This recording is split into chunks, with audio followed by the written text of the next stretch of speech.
Hello and welcome to my presentation on the role of material stocks in reducing resource use in the United States of America. I and my colleagues chose the United States of America as a case study for its prominent role in global resource use. The USA emitted around 25% of all anthropogenic carbon dioxide emissions and used around 15% of global resource extraction till now. Prior research suggests that material stocks of buildings, infrastructures, and machinery make a large contribution to this resource consumption. Nowadays, the USA have been surpassed by other countries in their role in resource use. However, compared to their rather small population, they still make a large contribution. Therefore, we here want to investigate the importance of material stock for historical resource use in the USA, in order to then, in a second step, explore options for reducing future resource use. In order to reach our research aim, we use a dynamic extension of economy-wide material flow accounting.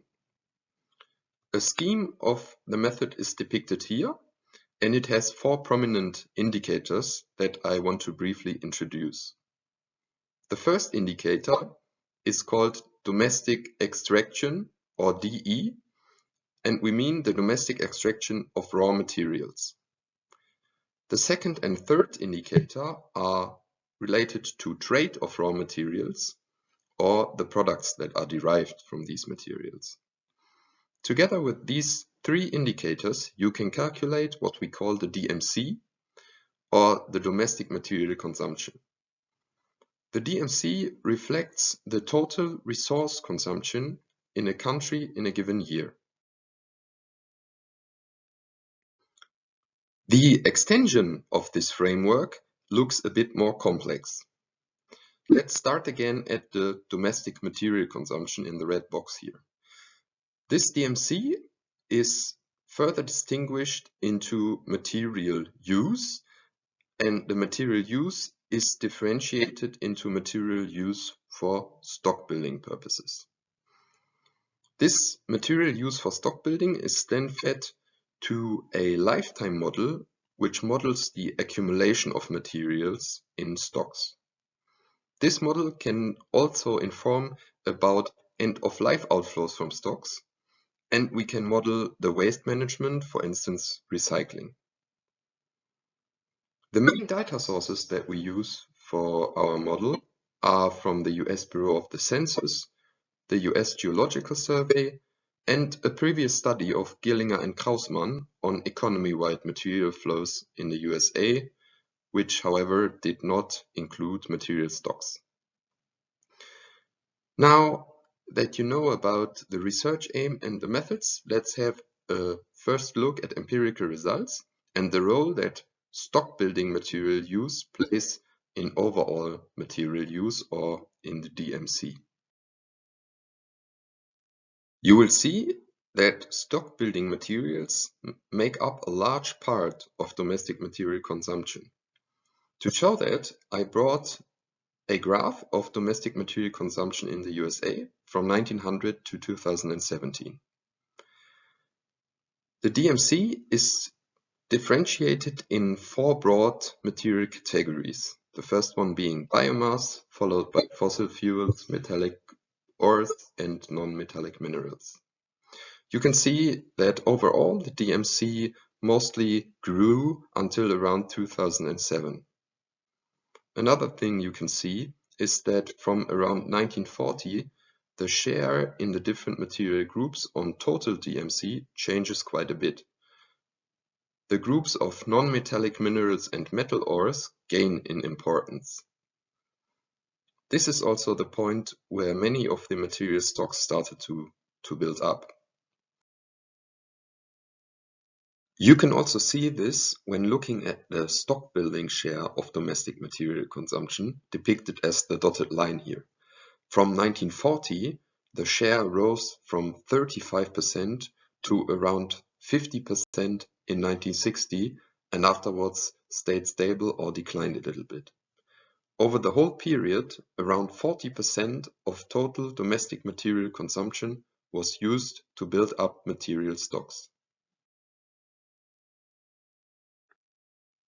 60% of the material that were used for stock building since 1817 are still accumulated in material stocks nowadays, according to our model results. Here I brought you a graph of the material stocks. You can see a logistic growth from 1870 to 2017. Into 2017, you can see that around 100 gigatons of materials have been accumulating in material stocks, or in per capita terms expressed as 330 tons per person. Furthermore, you can see that non-metallic minerals make up the largest share of this material stock, concrete, asphalt, and aggregates being the main groups.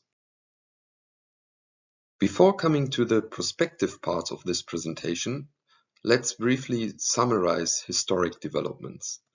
We saw that around 40% of historic DMC was used to build and maintain material stocks, and that again, around 60% of these materials are still accumulated in material stocks in 2017.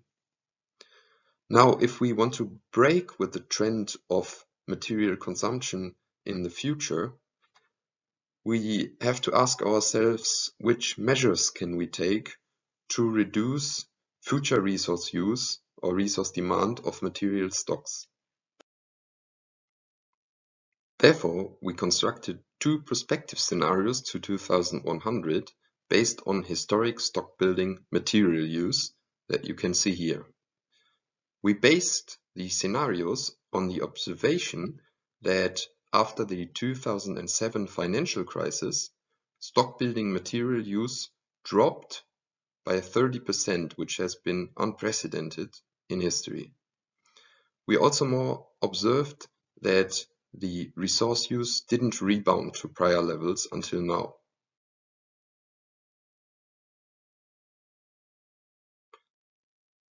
In the first scenario, we assumed that resource use would stay on the comparatively low level observed since the 2007 financial crisis. We called that scenario the low growth scenario.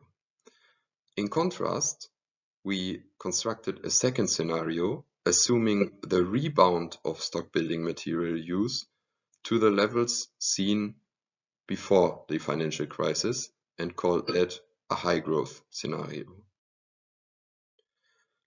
Let's first have a look at the effect that these scenario assumptions have on material stock levels. For the low growth scenario, we observe that material stocks more or less stabilize on the level of 2017. For the high growth scenario, in contrast, we observe continuously growing material stocks. You can imagine that these two different scenarios have different material requirements. Therefore, we mapped the cumulative material input requirements for the two scenarios. Historically, we can see that until 2017, around 170 gigatons of materials were used for stock building purposes. To 2100, the low growth scenarios, according to model results, would require around 190 gigatons of additional materials just to maintain the current level of material stocks. On top of that, the high growth scenario would require an additional around 60 gigatons of materials. So you can see that future material flows might even exceed the flows that we required in the past. So coming back to the question which measures we can take to reduce future resource demand of material stocks, the first answer would be halt stock growth. So stabilize material stocks on a level similar to that what we saw in the low growth scenario. However, we also observed that we would still require a lot of resources just to maintain this level of stocks. So we need additional ideas to reduce environmental impacts of material demand. One of such an idea is to increase the use of secondary material instead of primary material to reduce the extraction from the natural environment. One option for this might, for instance, be recycling. Therefore, in a last step, let's focus on the end-of-life management of outflows from material stocks. Our modeling shows that historic end-of-life outflows from stocks increased steadily in the USA. I brought you the example of copper, where you can see that from 1970 to 2017, end-of-life outflows of copper roughly doubled. If you take a little closer look at what happened to these end-of-life outflows, you see that part of it was recycled, another part exported, but that a large part remained untreated. Furthermore, you can see this dotted line here, which depicts the past material use for stock building. And what you can observe in this red circle here is that the end-of-life outflows around 2017 more or less match the materials that were used to build material stocks. So in theory, you could say, why not use all the end-of-life outflows from stocks to recycle them and build new ones?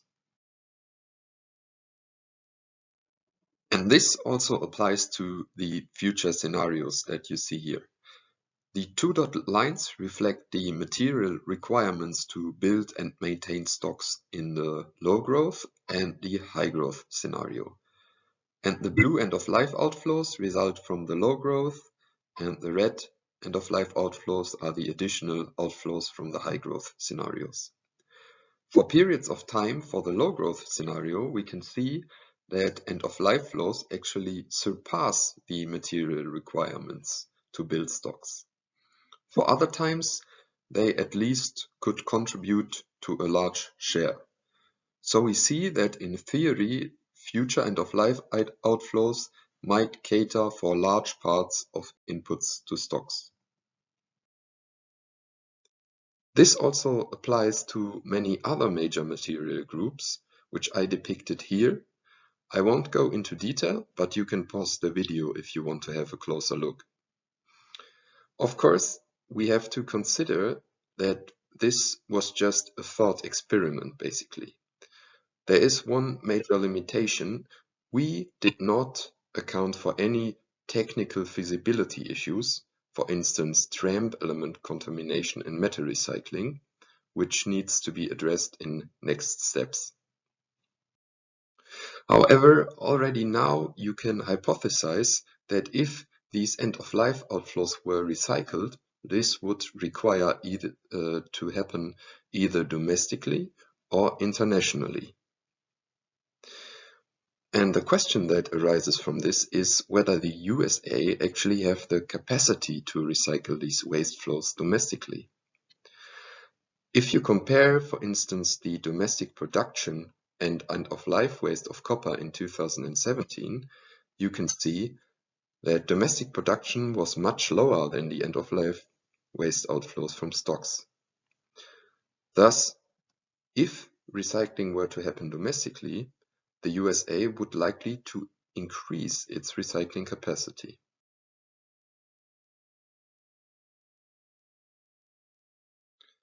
With this, I'm at the end of my presentation, so let me briefly summarize. We saw that material stocks are responsible for 40% of domestic material consumption in the USA, and that in the future, even larger material quantities might be required. This future resource use could be reduced by stabilizing material stock levels and using waste outflows from stock as a secondary resource. An option that we didn't discuss is the extension of material stock lifetimes.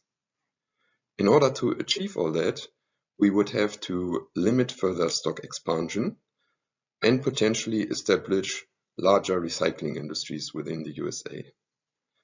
Thank you for watching my video and looking forward to a nice discussion.